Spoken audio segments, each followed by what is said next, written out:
سلام علیکم خۆتکارانی ئەزیز و خۆشەویست لە هەر شوێنێکی ئەم نیشتیمانە جوانەدان سڵاوی منتان لێبێت مامۆستا سەرکەوت چۆمانیم دووبارە لەگەڵتانم بۆ باسکردنی بەشێکی تر لە منهەجی ئینگلیزی پۆلی 12 بە تایبەتیش لە یونیتی 2دا. ئەگەر سەرم زەن خوێندکارانی ئەزیزم لێرە نووساوە Getting Organized یونیتی 2 لێسنی 1 و 2. ئەو وێنەیەمان هەیە کە کۆمەڵێک ژمارە و هەندێک لە بۆ ئێستا مانگی نۆڤەمبەری تێدایە ئەوەی کە زۆرترین فۆکەسی دەخێ سەر بۆ ئیمتحانی وزاریش مەسەلەی ساوندەکانە ئاگدار بە ترانسکریپشنی وشەکان زۆر گرنگە لێرە وشەی ئەو وشانەی کە شین کراون ترانسکریپشنی هەم بۆ کراوە مانەکانیشان نووساوە بە خۆت دەزانی وشەی کالندا ئاگدار بە ئەو پیتە لێرەدا دەنگی ئای کورتی دروست کردو وشەی بایۆلۆجی ها وریای بە خوێندنەوەکان ترانسکریپشنی وشەکان زۆر گرنگە ئیکنۆمیکس بەو جۆرە ئەوە ئیکۆنۆمیکس نییە ئاگدار بە ئیکنۆمیکس بەو جۆرە ئەوەکە دەنگی شوای دروست کردووە سۆشیۆلۆجی کۆمەڵناسی تەمانەوە پێناسەشە لە ئاکتیڤیتی بووک سۆشیۆلۆجی ئەو پیتە ئۆیە دەنگی ئەوی دروست کردووە PTCش لێرەدا بە شێ دەخوێنرێتەوە ئاگدار بە ینی کۆمەڵناسی سۆشیۆلۆجی فیزیکس ئەوە پێناسی ریلیجیەس خۆی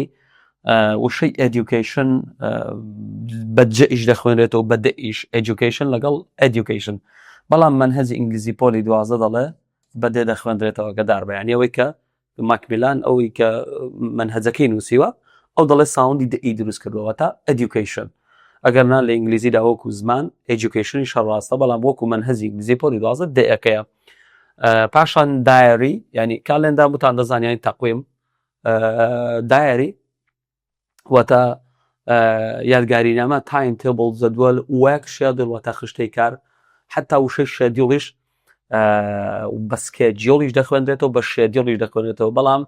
منهەجی ئینگلیزی پۆلی 12 دەڵێ دەنگی شێ وەتە وەک شێدیڵ وریای ئەوە بە دەنگی ئەی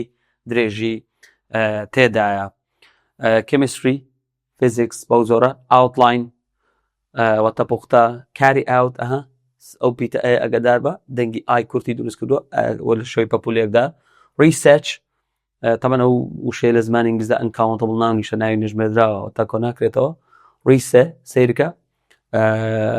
دەنگەکە دەنگی ئەی درێژە ئەلێرەدا ئەی درێژ دروست بووە درافت وریا باگەدار بە درافت بۆ زە ڕەشنووس ئەو پیتە دەنگی ئای درێژی دروستکرا ئای کورد ئەوە هێمایەکەیەتی لە وشەی کاری ئاوت بەنی و لە شەوەی پەپولەیەکدا ئەک و ئەکە تێکەڵ بووە بەڵام ئای درێژ بە خۆتان دەزاننەها سێریکە پیتی دو نقطەیەکی لە تەنیشتەوە لە وشەی درافت ئەگەدار بە ئەوە کۆمپلیت نییە ئەگەدار بە تەمەنەوەش پێناسەی لە ئاکتیڤیتی بوو ئەوە کۆمپلیت نییە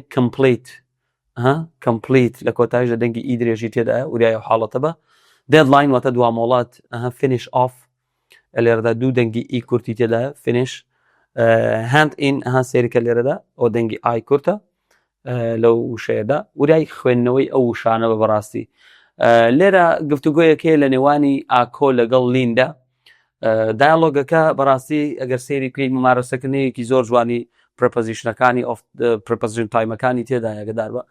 ئاکۆ دەڵێ how long have we got تەمەن لەسەرەوە نووسیوێتی چی students ئاکۆ and lean are discussing their project خوێندکاران ئاکۆ و لین مناقەشە دەکەن لەسەر پرۆژەکەیان هیچ شتێکی لە وزاری لێ نهاتۆ ینی وەکو ڕیدینگ و وەکو دایالۆگ with the part they use the words from the documents in want to complete the dialogues below. سیرکە ئاکۆ دەڵێ how long have we got for all project چەندمان لە بەردەستدا بۆ پرۆژەکە according to my calendar بە جۆرەی تەقویمەکە we have from November from November لێرە fromمان هەیە لەگەڵ تڵ وریابا لێرە هەند بەروارە لێرەش بەروارە چۆن لە بابەتی proposition of time وتمان from لە پێشی یەکەمیان تو یان ئەنتڵ یان تڵ لە پێشی دووەمیان پاشان let's check our schedule together باخ سەیری خشتەکە بکەین بێکۆ right we are going to produce our project outline ئاڵزینێنی پوختە ئێمە تەمەنەوە بۆ futureشە we are going to یاسای going to بەدەدە verb based we are going to our project outline by Friday by لە پێش زۆربەی زۆری شتەکان دێ لە ئینگلیزیدا Friday ڕۆژەکانی هەفتەیە the 90th aren't we ئەوەش تا کوێشن ئاگدار بە بۆچی نووسراوە aren't we لەبەرەوەی لێرەدا we are بۆسەتی لێرەدا ئەرێ بۆ تا کوێشنەکەی بۆ بەنەرێ aren't we yes and we are planning to carry out يعني جێبەجێکردن our main research توێژینەوە سەرچەکەمان جێبەجێ دەکەین during week 2 لە ماوەی هەفتەی دووەمدا ئەڕەن توی دیسانەوە تا کوێشن لێرەدا کردووە. That's right and then we are aim ئەوە خوێنەوەکێتی دیفۆنگی A تێدایە aim چکە ترانسکریپشنی بۆ کراوە ئێمە زمان to write our first draft ڕەشنووس یەکەم ڕەشنووسمان بنووسین by the end of week 3 کۆتایی هەفتەی سێم ئاکۆ we are going to revise and complete لێرەدا و فکرەی دیسان و فکرەی ئانت هەیە ئێرە چۆن ئەو تووە بەدەدە verb base هاتووە لێرەش بە هەمان شێوەز verb base revise لەگەڵ complete هەردووچیان verb base چکە ئان لە نێوانیاندایە. We are going to revise and complete our project ئێمە بەنیازین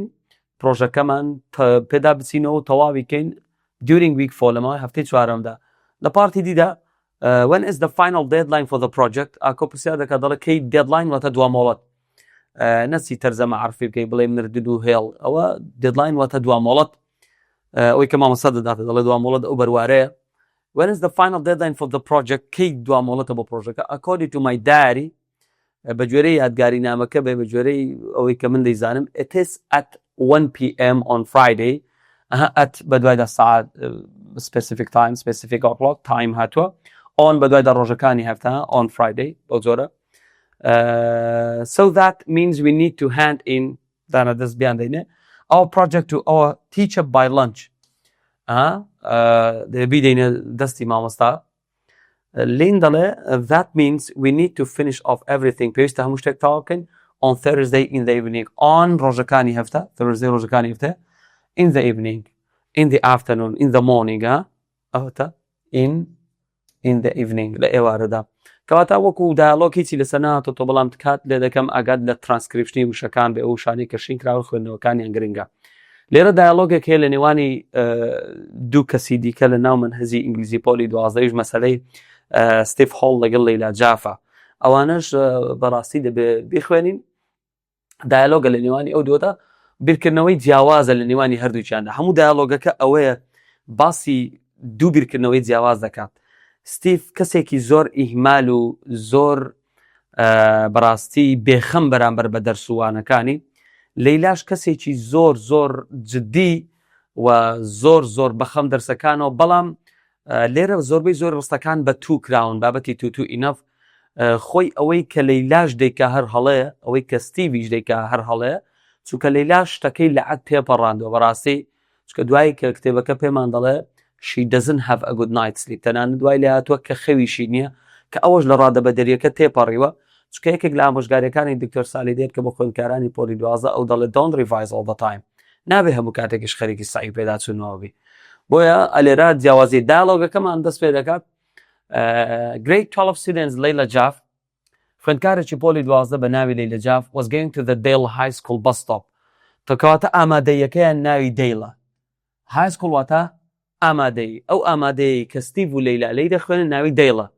خوێندکارێکی پۆلی 12 بە ناوی Layla Jaff was going to the Dale High School bus stop دەچوو بۆ شوێنی وەستانی پاسی ئامادەیەکەی bus stop ئەو پیتەیوە هەر ڕقم هەشتەکەی دروستکرا ستاپیش ئەوە دەنگی ئۆی کورتاگەدار بە when she passed her friend and neighbor Steve Hall کاتێک بەلای هاوڕێ و جیرانەکەی دا تێپەڕی کە چێ ستیڤ هۆڵ یعنی کەواتە ستیڤ هۆڵ و لەیلا جاف چەند خاڵێکی هاوبەشیان هەیە لە نێوانیاندا یەکەمیان هەردووچیان grade 12 students واتە هەردووچیان خوێندکاری پۆلی 12 دووەمیان friends and neighbors و هەروەها هەردووچیان چیشن هەردووچیان هاوڕێن و جیرانی یەکترن ئەوە خاڵێکی هاوڕێ پێش دەچێت کلاسمیتیش بن هاوپۆل بن چونکە دواتر لەیلا پێ دەڵێ didn't you fail our last test واتە لە کۆتا تاقینەوەکان نەکەوتی ئەنی بە چۆن ئاگادارە کەوتووە گەر بەیەکەوە کلاسمیت دەبن واتە هاوپۆل نەبوو بن کەواتە دەچوو بۆ شوێنی وەستانی پاس دەیلا کاتێک بەلای برادەرەکەی و جیرانەکەی ناوی ستیڤ هۆڵە کە برادەرێتی و جیرانیشتی ستیڤ هۆڵ تێپەڕی ئەدی ئەو دەچوو بۆ شوێ هەموو شتێکیان جیاوازە he was on his way to the school sports field ئەو دەچوو بۆ شوێنی وەستانی ببوورە دەچوو بۆ گۆڕەپانی وەرزشی قوتابخانەکەی ساعی تۆپانە بە کوردی دەچوو بۆ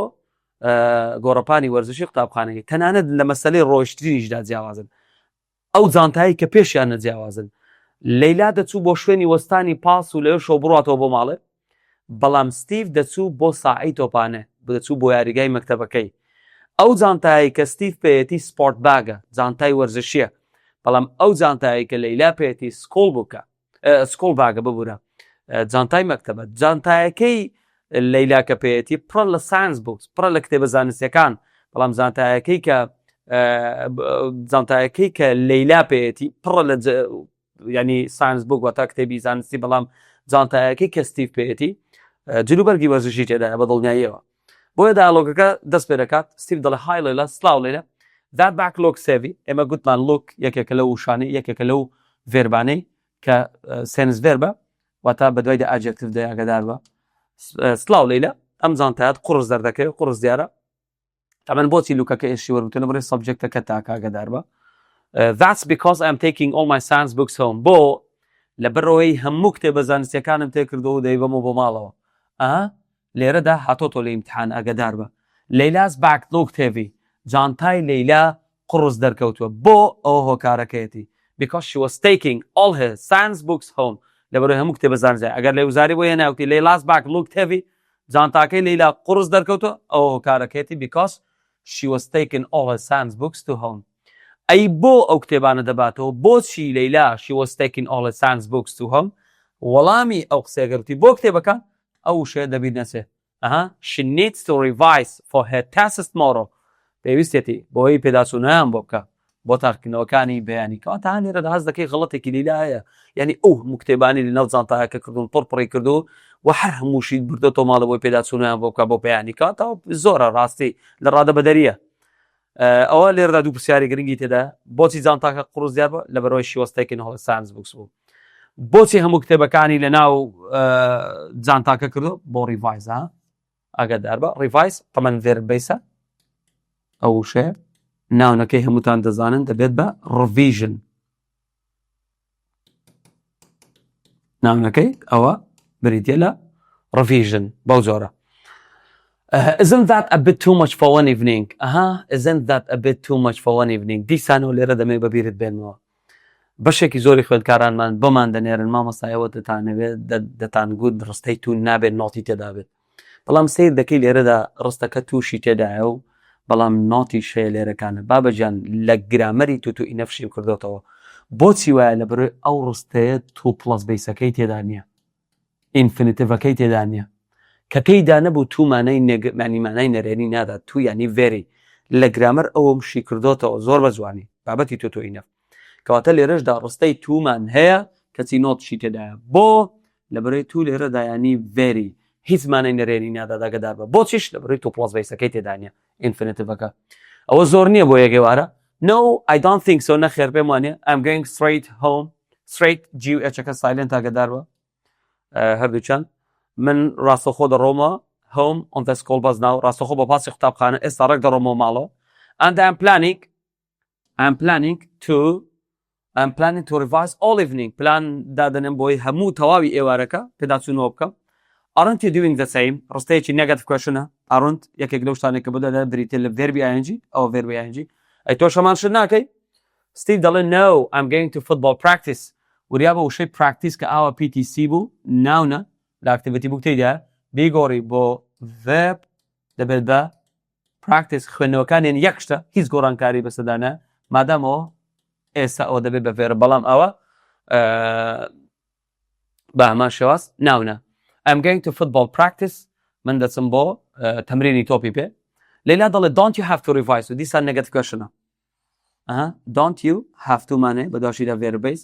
ئەی تۆش نابێ پێداچوونەوە بکەی لەیلا هەر بەهێرشی دەکاتە سەرێ ئەو لەیلا هەموو پێداچوونەوەی دەکرد بۆ ئێوارەوە بەڵام ستیڤ دەڵێ من دەچم بۆ گۆڕەپانی وەرزشی قوتابخانەکەم یعنی تەمرین دەکەم لەیلا دەڵێ don't you have to revise تۆش نابێ پێداچوونەوە بکەی well I'll probably maybe لەوانەیە perhaps لەوانێ do a bit of revision وتە ناونەکەیەتی بابەجانە سەلێش بۆ نووسی ئەوە ناونی وشێ ریڤایزەکەیە لەوانێ وش وریا باگەدار بە PTS بەژدە خوێنرێتەوە لێرەدا revision لەوانەیە دواتر کەمێک پێداچوونەوە بکەم کەمەکەش لەوانەی تێدا ینی دڵنیان نییە لەیلا دەڵێ sorry but aren't you a bit too relaxed ئەرێ تۆ کەسێکی زۆر ئیسراحەت نی ببوورە بەڵام تۆ کەسێکی زۆر ئیسراحەت نی واتە زۆر بێخەمنی دەیەوێت ئەوەی پێ بڵێ کە تۆ کەسێکی زۆر بێخەمنی ریلاکس ئەگەدار بە ئیدیەکە لێرەدا تەمەنە وشەیە ئاجێکتیڤە هاوڵنا ریلاکس لێرەدا ئیدیەکە دەنگی تەئی دروستکردە وریابە لە بەرەوەی کۆتا ساوندی وشەکە پێش زیادکردنە ریلاکس دەنگی سە کە ئیدیەکە زیاد کرد ڕێکڕاستە خۆ دەبێتە تەمە ریلاکس لە ئینگلیزیدا ڤێربی شاکەدار بە بەڵام ئەوەی دێ لە کۆتاییدا دەنگی تەئی دروست کردەوە تۆ زۆر بێخەمنی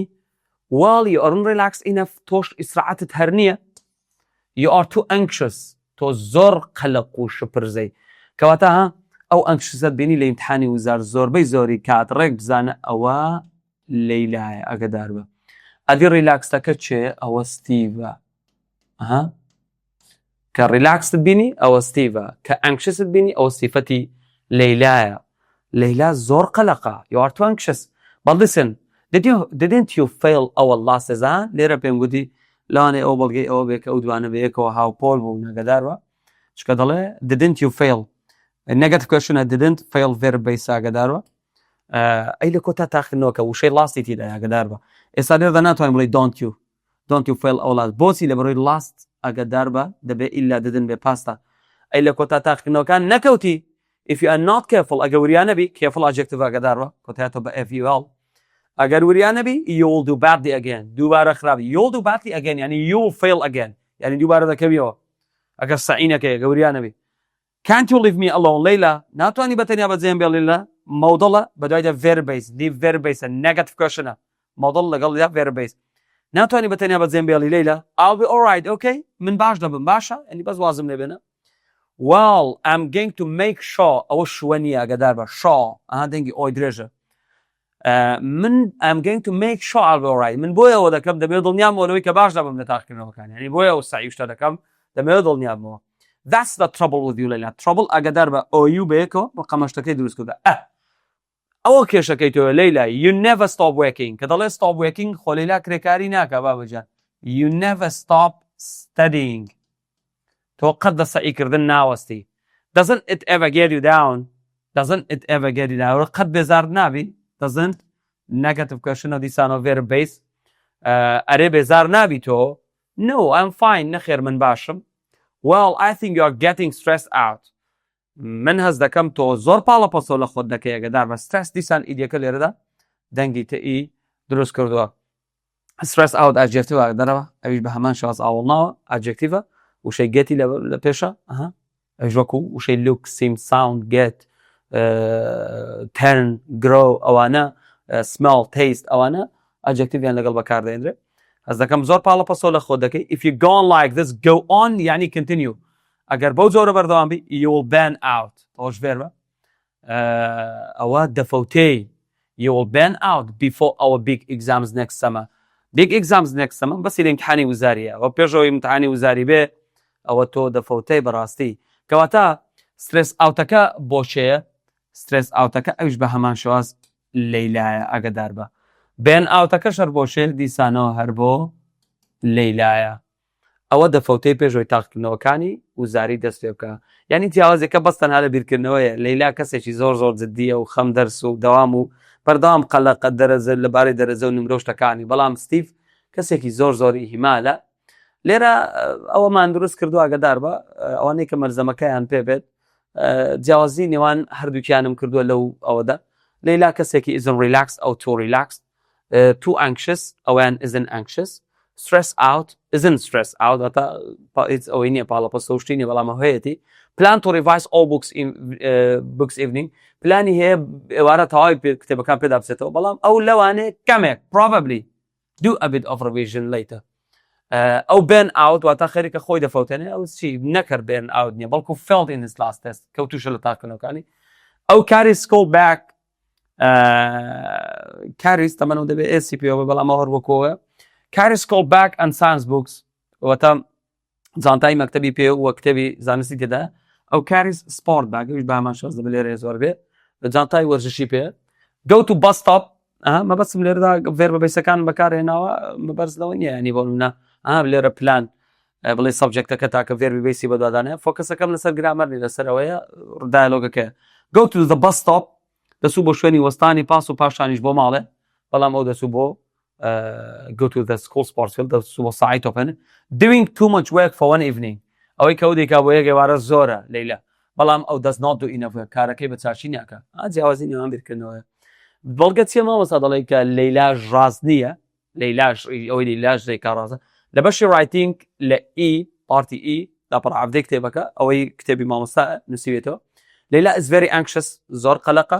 she's trying to do too much work for one evening هەوڵ دەدا ئەوەی کە بۆ یەک ئێوارە بیکە ئەو هەمووە she never stop working never stop studying